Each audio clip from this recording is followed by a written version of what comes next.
Assalamualaikum dan salam sejahtera kepada Dr. Azhar. Kami daripada kumpulan 2 akan membuat pembentangan tentang tajuk produksi ruminan untuk tugasan nilai ilmu.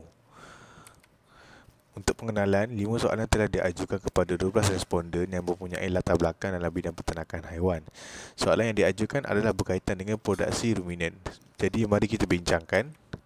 Soalan yang pertama adalah apakah pendapat orang awam berkenaan penggunaan hormon tiruan untuk mengekalkan kuantiti susu sedangkan ia boleh memberi kesan buruk terhadap kebajikan haiwan. Seperti yang kita lihat dalam carta pie di sebelah kiri, kita boleh tengok 80% responden tidak bersetuju, 10% sepada setuju dan selari dengan 10% yang juga setuju. Pada pendapat saya, ia dibenarkan namun hendaklah mematuhi piawaian yang ditetapkan oleh pihak berwajib. Antara kelebihan susu di Malaysia adalah ia dapat menghasilkan susu yang berkualiti tinggi kerana ia dapat dikumpul di semua susu yang sudah diperah akan dikumpul di unit susu JPV berdekatan dan akan menjalani dua jenis ujian, iaitu ujian platform dan ujian mengenal pasti grade susu. Untuk ujian platform, dari situ kita dapat menilai berapa kadar peratus hormon yang digunakan, dan dalam masa yang sama kita boleh menilai unsur-unsur penipuan yang sering dilakukan oleh peternak, seperti menambah air dalam susu untuk meningkatkan jumlah kuantiti susu. Untuk grade susu terdapat 3 grade, iaitu grade A, grade B dan grade C, dan setiap grade mempunyai tujuan yang tertentu. Dan akhir sekali, saya berharap pihak JPV dapat membuat pemantauan secara berkala di ladang-ladang ini untuk mengelakkan daripada penggunaan hormon tiruan secara tidak terkawal dapat diatasi. Itu saja, saya pas kepada next presenter. Terima kasih. Nama saya Muhammad Fatih bin Misbah. Sekarang saya akan teruskan dengan jawapan responden terhadap soalan kedua, iaitu adakah proses rumen fermentasi yang menggunakan teknologi terkini iaitu fistilasi adalah baik untuk mereka? Adakah ia terpakai dengan peraturan kebajikan haiwan? Mari kita bincangkan. So, anda perlu tahu bahawa teknologi fistulasi ini adalah baharu dan ianya adalah satu alat yang di mana ia menghubungkan kawasan dalam dan luar haiwan ruminan, terutamanya lembu seperti dalam gambar, untuk kita memanipulasi secara baik fisiologi haiwan tersebut dari segi pencernaannya untuk menjadikannya lebih baik. Okay? So, berdasarkan jumlah respon yang telah diterima, majoritinya 50% adalah setuju dengan fistulasi ini kerana ia lebih banyak kebaikan daripada keburukannya, sangat sikit. Okay? Sebahagiannya 30% setuju dan 20% tidak tahu. Okay? Kerana ia boleh disebabkan teknologi ini masih baru dan masih belum luas dilakukan di Malaysia. Okay, so fistulasi terhadap ruminan, tujuannya seperti saya cakap adalah untuk fokus kepada pencernaan makanan ruminan dengan memanipulasinya secara baik, pencernaan di bahagian stomach ataupun bahagian rumen perut ruminan, pemberian makanan baharu secara mengejut kepada ruminan, atau menjaga penyakit-penyakit yang boleh melibatkan perut ruminan, dan juga usaha mengurangkan kesan gas rumah hijau yang berpunca daripada pelepasan gas daripada najis ruminan. Okey. So, seterusnya adalah kebaikan dan kelangkaan yang boleh dititik beratkan. So, fermentasi yang dijaga dengan baik dapat menyokong fungsi bakteria yang baik yang terlibat dalam fermentasi dan komposisi makanan yang bakal dicerna, mengelakkan gas yang berlebihan yang boleh menyebabkan bloating, okey, dan boleh mengakibatkan kematian jika tidak dirawat. Okey. Dan seterusnya, pemahaman yang lebih menyeluruh terhadap mikrob-mikrob ruminan membolehkan segala pegawai veterina dan juga para pengkaji untuk lebih memahami tentang fungsi ruminan yang lebih baik. Okay, menggunakan kesan gas hijau seperti yang saya katakan kerana mereka punya najis, melepaskan gas metana yang boleh menyebabkan kesan gas rumah hijau, dan akhir sekali meningkatkan produksi ruminan terutama di iklim khatulistiwa. So dalam negara kita Malaysia masih kurang dari segi asasat ataupun self-sufficiency level, di mana pengeluaran ataupun produktiviti ruminan di negara kita amatlah rendah. So di samping dengan adanya teknologi visualisasi ini dapat meningkatkan produktiviti dan juga kesihatan ruminan tersebut. Terima kasih. Saya akan menerangkan soalan 3, iaitu pada pendapat anda, adakah anda bersetuju dengan tujuan lembu dikawinkan untuk mengekalkan tahap pengeluaran susu yang maksimum untuk memenuhi kehendak pengguna? Daripada 10 responden, hanya 8 setuju, 1 separuh setuju dan 1 tidak setuju. Manakala dalam responden punya Google Form, terdapat yang menyebut bahawa pembiakan haiwan diterima selagi kebajikan haiwan dijaga. Dari perspektif farmer dan ekonomi, populasi kami makin meningkat dan ia menyebabkan permintaan terhadap susu meningkat. Jadi ia sangat penting yang kita mengekalkan tahap pengeluaran susu yang maksimum dengan menjalani kawinan lembu secara annually atau setiap tahun. Namun, bagi mengelakkan negatif persepsi daripada masyarakat, kami akan menguruskan pembiakan ini dari segi pemakanan, pengurusan haiwan, pembiakan masa depan dan pemilihan genetik bagi memastikan kesihatan jangka panjang haiwan tersebut dijamin.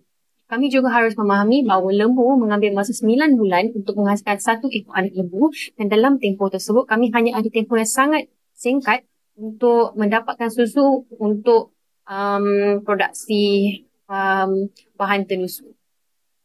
Kesan dan cara mengatasi perspektif negatif terhadap pembiakan lembu, kami dulu harus tengok kesan selang beranak yang gagal dari perspektif ekonomi dan farmer.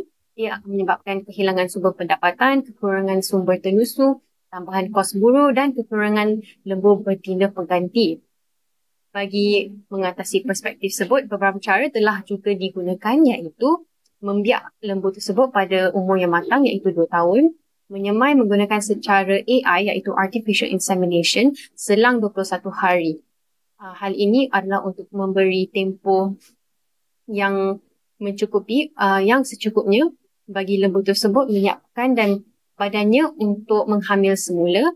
Dan kaedah Artificial Insemination ni adalah kaedah yang lagi selamat membandingkan natural mating, iaitu menggunakan lembu jantan dan lembu betina untuk berkahwin bersama secara natural.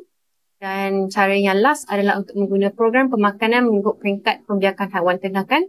Hal ini adalah untuk memastikan lembu tersebut sihat dari segi fizikal dan fiziologi bagi menjalani pembiakan dan untuk menghasilkan lagi anak lembu, dan untuk menjalani proses milking untuk mendapatkan sumber susu untuk dijadikan bahan tenusu. Assalamualaikum dan salam sejahtera. Nama saya Muhammad Fairuz bin Ali. Saya akan meneruskan pembentangan saya berkenaan dengan soalan nombor 4, iaitu pada pendapat anda, adakah anda rasa bahawa kerajaan Malaysia telah memberikan bantuan yang bagus dalam sektor makanan, terutamanya untuk pengeluaran hasil sektor ruminan? Dalam konteks kebajikan haiwan, iaitu apabila ternakan diberi makanan yang cukup, kebajikan haiwan dijaga. Sekiranya tidak, bermaksud kebajikan haiwan itu tidak terjaga, dan oleh itu pada responden yang telah kami dapati, sebanyak 91% tidak bersetuju bahawa kerajaan Malaysia telah memberikan bantuan yang bagus dalam sektor makanan, terutamanya untuk pengeluaran hasil sektor ruminan. Manakala hanya 9% sahaja yang bersetuju bahawa kerajaan Malaysia telah memberikan bantuan yang bagus dalam sektor makanan, terutamanya untuk pengeluaran hasil sektor ruminan. Seterusnya adalah Berikut adalah pandangan antara responden.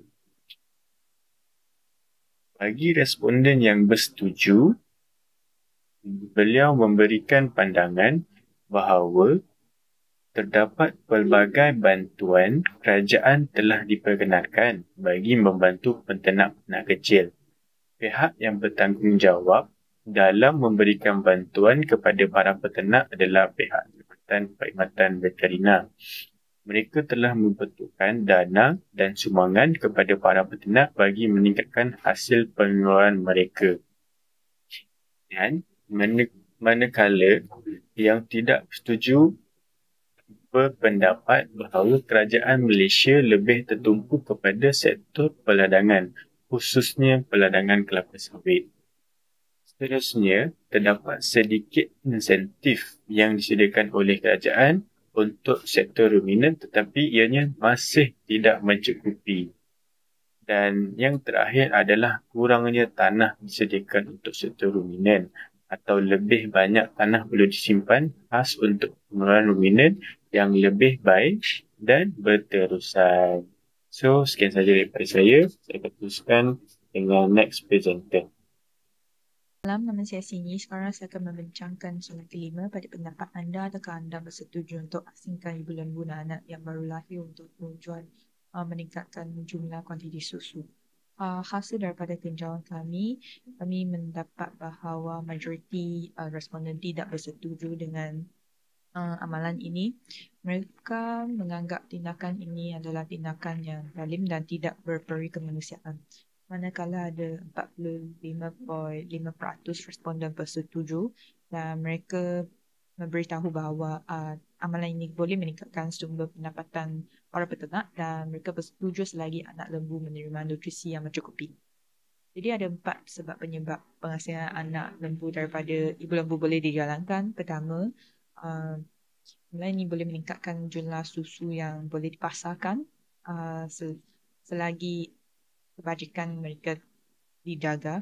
Dan untuk pengetahuan, dalam industri tendusu ini jumlah susu merupakan hasil pendapatan peternak. Jadi selagi kebajikan haiwan tidak dijejaskan, mereka boleh sahaja makan amalan ini dan mendapat isi pendapatan yang lumayan. Kedua, amalan ini sebenarnya satu penyediaan untuk ibu lembu untuk hamil semula kerana anak lembu tidak menjadi satu rangsangan untuk mereka sentiasa menggunakan susu dan dalam konteks ini ibu lembu boleh menerima makanan yang bernutrisi tinggi untuk tingkatkan skor badan mereka untuk hamil semula pada fasa kemudian. Ketiga, amalan ini baik untuk kesihatan anak lembu dari segi status imun. Hal ini dikatakan kerana anak lembu akan berada di satu persekitaran yang mempunyai mikroorganisma yang kurang baik dan akan menjejaskan survivability mereka dan mereka perlu diletak ke satu kandang khas untuk anak lembu. Keempat, menjaga kebajikan haiwan ternakan. Selepas anak lembu diletakkan di kandang yang bersih, mereka akan diberi makanan yang bernutrisi tinggi sama ada susu atau makanan berpecah dan dijaga dengan baik. Dan dalam konteks ini, kebajikan haiwan ternakan tidak menjadi satu masalah kerana mereka akan diberi titik berberat supaya para peternak boleh mendapat isi pendapatan daripada mereka dalam jangka masa panjang. Saya akan menyimpulkan bahawa dalam setiap tindakan yang ada dilakukan, kita sebagai peternak haruslah menitik beratkan soal kebajikan haiwan juga. Saya ingin memberi sedikit pesanan kepada para peternak iaitu pengeluaran hasil ternakan yang tinggi haruslah selari dengan kebajikan haiwan. Itu sahaja daripada kumpulan kami. Inilah rujukan kami. Sekian, terima kasih.